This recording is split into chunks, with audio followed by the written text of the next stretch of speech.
I'm Ella. I'm 27, and I work as an IT manager at a top tech firm. I pretty much live at my desk, so when my friend Laura dragged me to her birthday bash at a fancy downtown restaurant, I had no idea my night would start with a splash, literally. Stepping out of the taxi, ready to maybe enjoy myself for once, I was met by a wall of muddy water. Some guy in a fancy car thought the puddle next to me was perfect for a splash scene straight out of a movie. My brand new dress took the hit, soaking up the murky water like a sponge. "Fantastic," I muttered, glaring at my ruined outfit. "Hey, I am so sorry." The driver, a tall, rugged type with messy hair, jumped out looking more horrified than I felt. He approached with his hands raised as if I might smack him with my purse. "You've got to be kidding me. Look at my dress."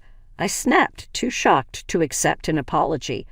Laura, ever the peacemaker, rushed over, stifling a laugh. "Ella, meet Darren," she said, barely keeping a straight face. "Darren, this is Ella, the birthday girl's very best friend who you just drenched." Darren winced. "Great first impression, huh?" he said with a crooked smile that was probably supposed to be charming. "Let me make it up to you. Dinner on me to start with because you've got a tab running for ruining dresses." I shot back. "Do you have a tab running for ruining dresses?" Lara nudged me. "Give him a break. Look. Come on, it's just water. It'll dry," she chuckled, linking her arm in mine and leading me toward the entrance. Darren followed, looking genuinely apologetic and slightly amused by my fiery welcome. Inside, the restaurant buzzed with Lara's other friends, but she steered us to a quieter corner with a clean, dry table. "You guys start here. I'll grab drinks, and Ella, try not to murder him before I get back," she teased, leaving Darren and me in an awkward silence. He pulled out a chair for me, and I sat, folding my arms. "I'm Darren, and before I made a splash, I was actually hoping to meet you tonight. Lara has told me a lot about you." He started trying to smooth things over. "Did she also tell you I hate surprises?" I quipped, finally cracking a reluctant smile. "I'm Ella, IT manager and apparently a mud magnet." Darren laughed. "I work in marketing. Maybe I can help you market your new look. Post-puddle chic could be the next big thing." I rolled my eyes. "Don't quit your day job," I said, warming up to his attempt at humor. Lara returned with a tray of drinks. "Breaking the ice further?" "Here, maybe this will clean the slate," she said, handing us our drinks. "So, Darren, got any more surprises up your sleeve?" I asked, taking a sip of my drink. "Just my charming personality and dazzling conversation skills," he replied with a grin. "Oh, and an apology dinner. I'm serious about that. Let me take you out to make up for the disaster." I considered him for a moment, his earnest face making me soften a bit. "All right, you're on." I conceded, "but I'm choosing the place, somewhere without any puddles nearby." By the end of the night, the dress was still a mess, but my initial anger had dried up, replaced by a reluctant intrigue toward Darren. Maybe this disaster of a night could turn into something worthwhile. After Darren's disastrous yet somehow endearing introduction, we started seeing each other. It wasn't long before casual dinners turned into weekend getaways, late-night talks, and eventually meeting each other's families. I should have known things would get more complicated once families got involved. "Look, I really like you, Ella," Darren said one evening as we walked through the park, his hand finding mine. "I think it's time you met my folks. What do you say?" "Sure," I agreed, squeezing his hand and trying to ignore the nervous flutter in my stomach. Meeting the parents was a big step, but after the way we started, what was the worst that could happen? The day arrived, and Darren drove us to a modest house in the suburbs. His mom, Janet, and his dad, Tom, greeted us with warm smiles that didn't quite reach their eyes. Dinner was served, and that's when the questions began. "So, Ella, Darren tells us you're in IT," Tom asked, passing me the mashed potatoes. "Yeah, I manage a team at a tech firm downtown. I answered, trying to keep my tone light. Janet leaned in, her eyes sharp. Must be a good position. What does that pay, if you don't mind my asking? I choked on my water a bit. Well, it's enough to keep me busy and out of trouble, I joked, trying to dodge the question. And your family?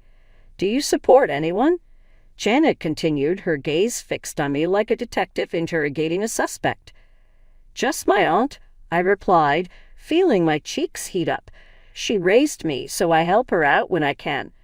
That's very noble of you, Tom noted, his tone suggesting he was sizing up my financial worthiness rather than my character. I changed the subject, talking about a recent project at work, but the vibe had shifted. We left soon after dessert, and I exhaled a breath I didn't realize I'd been holding. On the drive back, I mentioned the interrogation to Darren. Your parents have a lot of questions about money, huh? Darren shrugged. That's just how they are. Always planning, always calculating. Don't sweat it. Later that night, I decided to call my Aunt Tessa to unload. Ella, you need to watch out, she warned after hearing about the dinner. People who start with money questions never stop. They're marking you. Tessa, they were just curious, I guess. Darren says it's normal for them. Normal, honey? There's curious and there's nosy. And those two sound like they're planning to spend your money, not get to know you, she cautioned, her voice stern with experience. Months passed, and Darren's charm outweighed my reservations.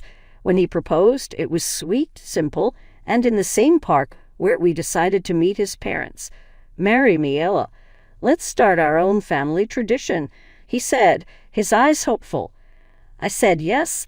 The ring was beautiful, and the moment felt right. My doubts about his parents lingered, but love, as they say, was blind. As I prepared for bed that night, Aunt Tessa's words echoed in my head, mixing with Lara's. A knot of worry settled in my stomach, but I pushed it aside. Darren was worth it.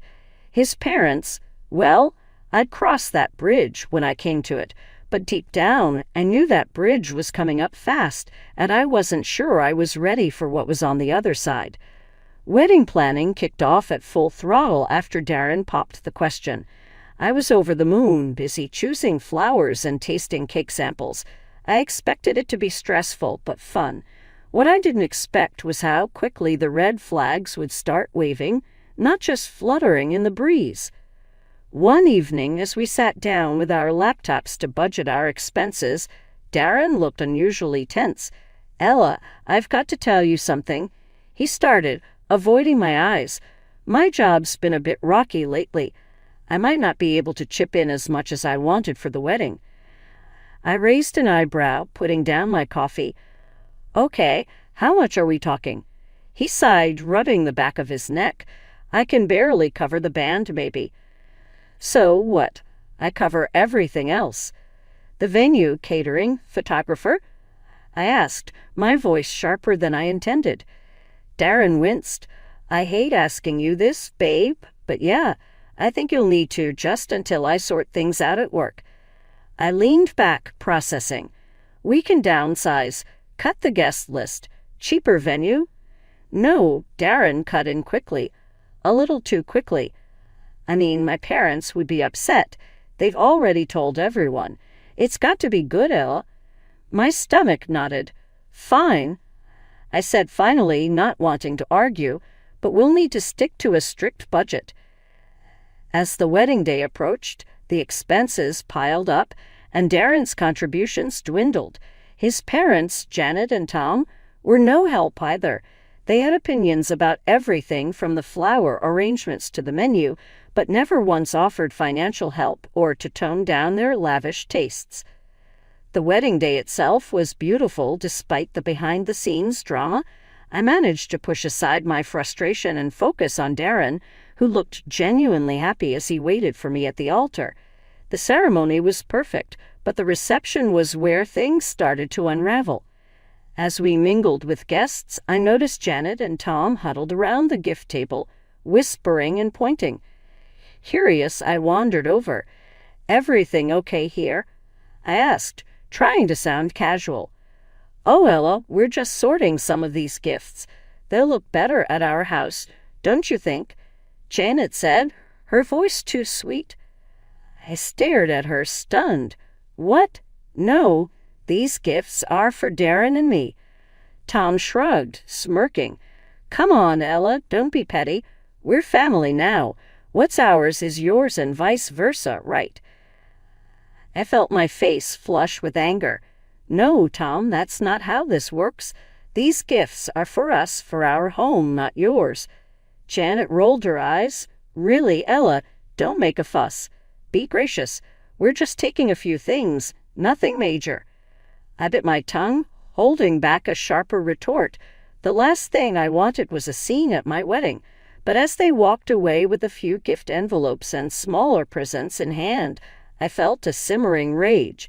After the wedding, it didn't take long for Darren's parents' true colors to start showing even more.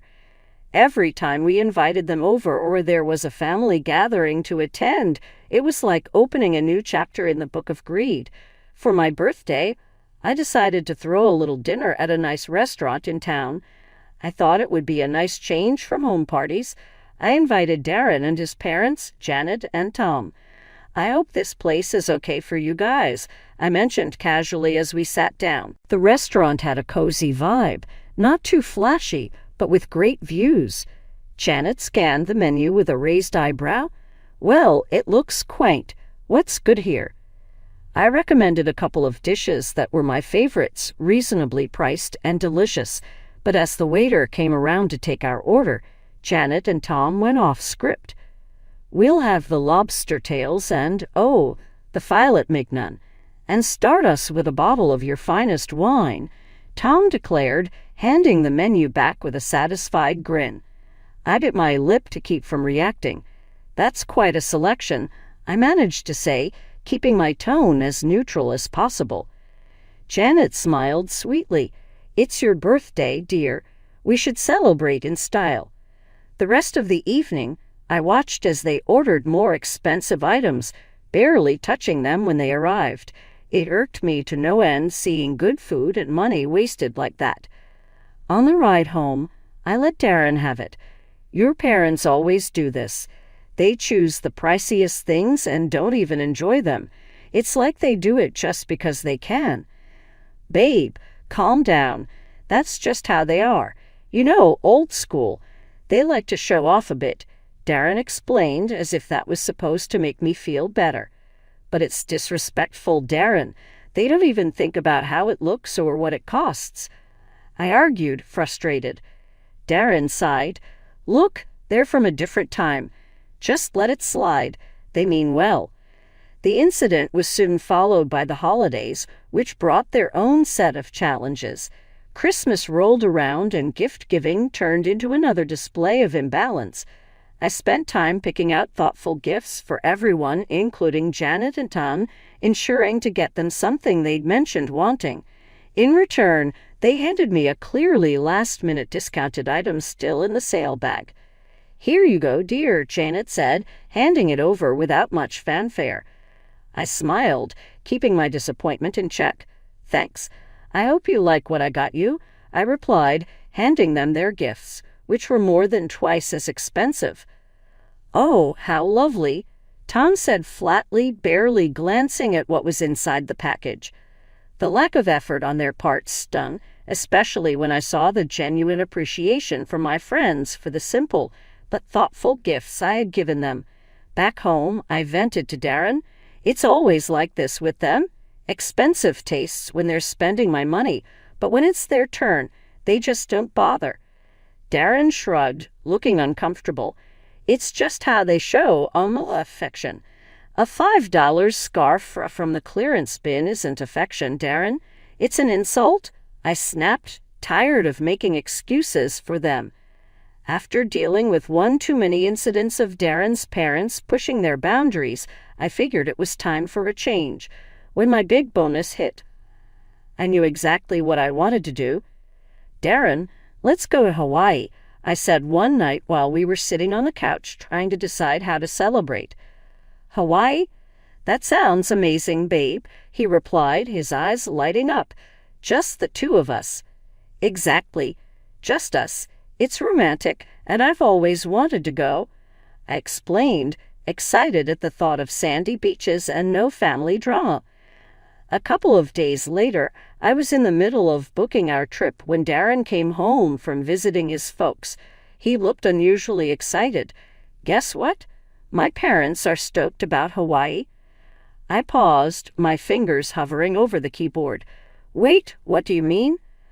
I thought this was just for us. Darren laughed, a bit too nervously. Yeah, I mean it is, but I mentioned it, and they've never been to Hawaii. They got super excited and...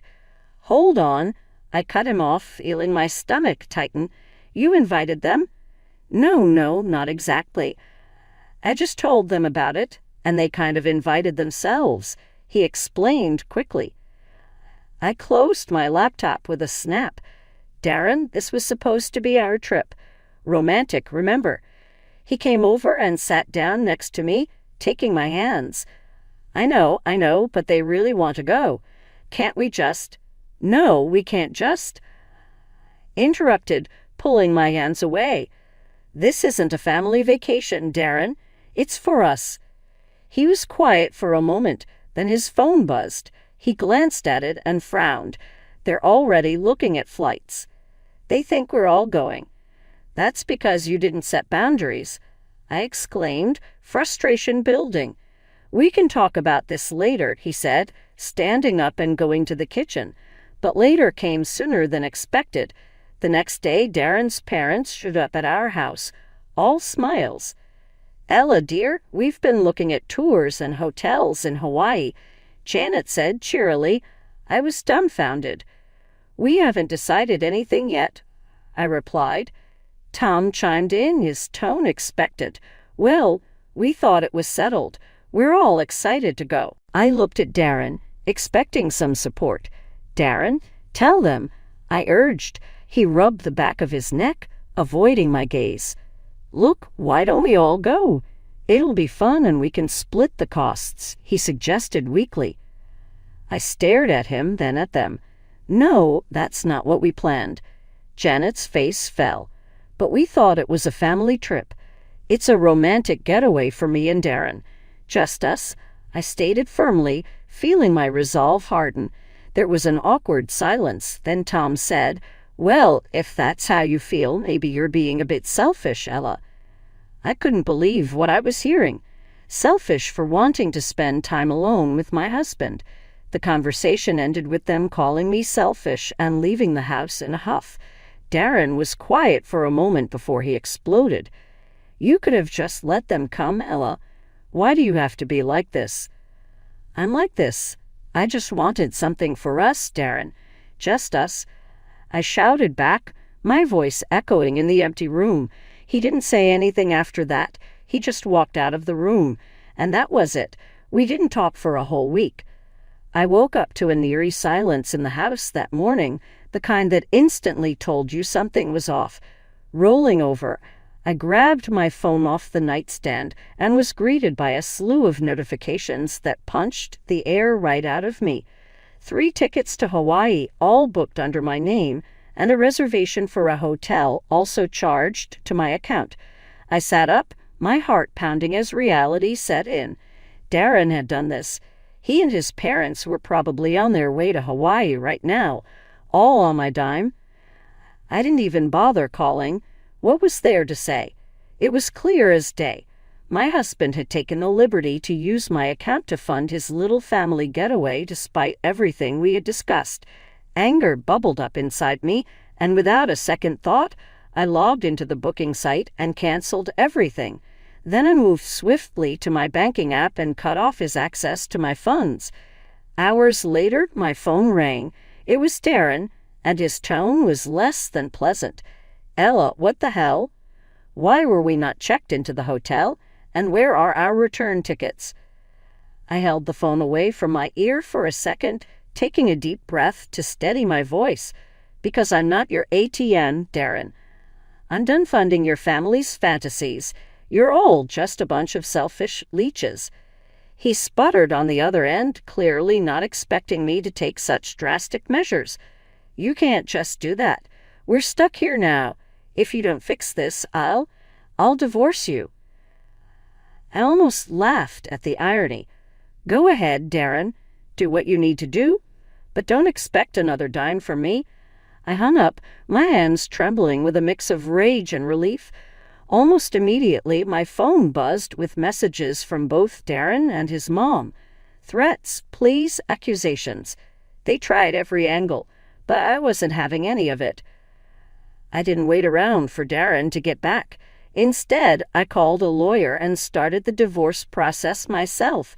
It was rough knowing that a chapter of my life was ending like this, but there was no way I was going to stick around with someone who treated me like a cash machine for him and his parents. After hanging up with the lawyer, I drove to Aunt Tessa's house. She opened the door before I even knocked, like she knew I was coming and why.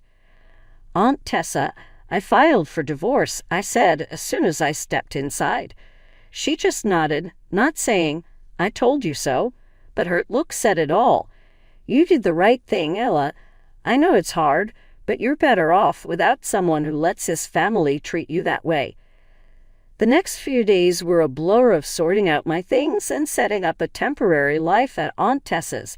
I was starting to feel a bit more like myself, a bit steadier, when Darren showed up. He looked miserable standing there on Aunt Tessa's front porch, a sad sight if I ever saw one. "Ella, please, can we talk?" "I'm sorry, I messed up, but we can fix this." Almost laughed at the audacity. "Fix this, Darren?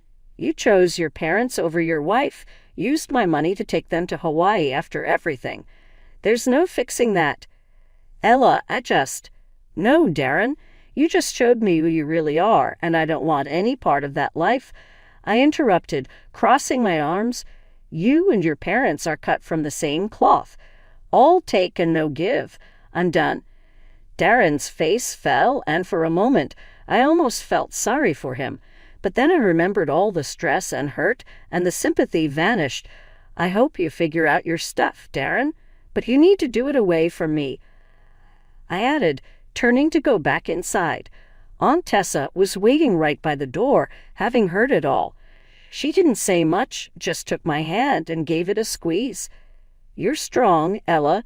Stronger than you think." 2 weeks after everything fell apart, I found myself sitting in a Stark law office across from Darren and his parents. The air was tense, charged with unsaid things and last-minute pleas. Darren looked worn, almost regretful, but it was his parents who took the lead. "Ella, please reconsider this," his mother started, her voice dripping with a sweetness I knew was as fake as her sympathy.